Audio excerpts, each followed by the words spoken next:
regions after the kind of the bloody history that they imposed, the trauma that they imposed on that continent is beyond credibility, really. But I think there is a regional question, which is essentially this: it's nothing to do with the Islamists. It's to do with the fact that a war of secession has taken place, largely as a result of the Libyan intervention by the Western powers, by the way, in which the Tuareg people are trying to fight against for independence, for secession, in a region that is one of the most mineral-rich regions in the area. And that's causing consternation in the capitals that want to control the area because it creates instability and it means they can lose control of resources that they need. That's the regional element of it. I think the wider picture is this, the second register is this, that there is genuinely a new concern about Africa, partly because of the discovery of greater mineral wealth than had previously been thought. I mean, to take an example, Algeria supplies a half of Europe's natural gas. That gives you an idea of the kind of stakes here. And there is a wider scramble for Africa that is being driven partly by the discovery of new resources and partly by a bigger geopolitical picture, which is that the Chinese have been moving into the continent now for quite a few years, trying to increase their influence in a way that is alarming the Western powers. So that seems to me to be the bigger picture. And there's a third element, which is a kind of NATO side to it, which is that the US has signalled its concern with the growing power of China, and one of the ways that they are responding is by moving some of their military emphasis. They're still staying in the Middle East, but they're moving some of their military emphasis into the Pacific region because they have to, because they're so concerned about encircling China. And in those circumstances, one of the things that the US has said to Europe, you're not pulling your weight in NATO. And one of the things they've said is that Africa is over to you. And they put a huge amount of pressure, and you've seen this with high-ranking diplomats and high-ranking people from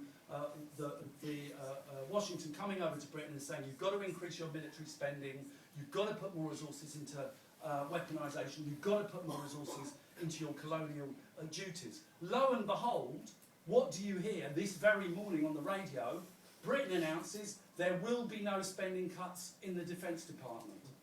We have to close hospitals, we have to close schools, we have to cut back on education and all the things that people need. The one thing that is ring-fenced is military spending. And I think that's a direct outcome. So my last point is this, which is, it's great that so many people are here.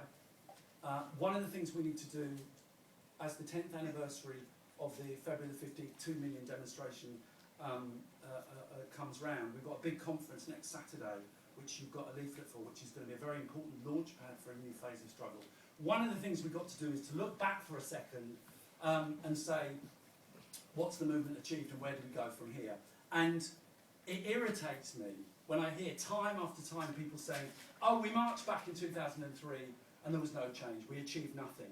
And it seems to me one of the things we need to do right now is to defend the notion of people power and to recognise that actually we achieved a lot.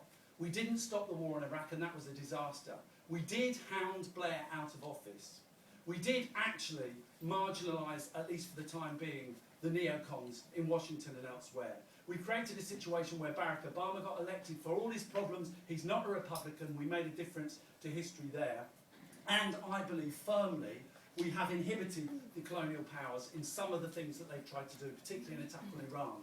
There's a real struggle going on for the future of what happens to foreign policy, and it's not a struggle that they inevitably will win.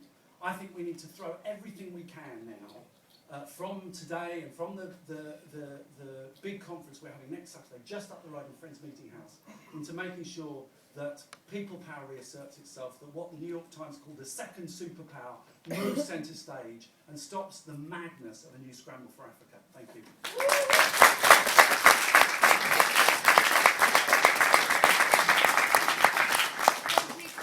I think what we need to take from that is that it is absolutely extraordinary that the government has not learned from this terrible legacy of Afghanistan, Iraq and Libya. So following that, our next speaker is Nani Kofi, an anti-war campaigner and writer specialising on neo-colonialism in Africa, for which he was held in military detention in his home country of Ghana, before escaping into exile for 27 years before returning home.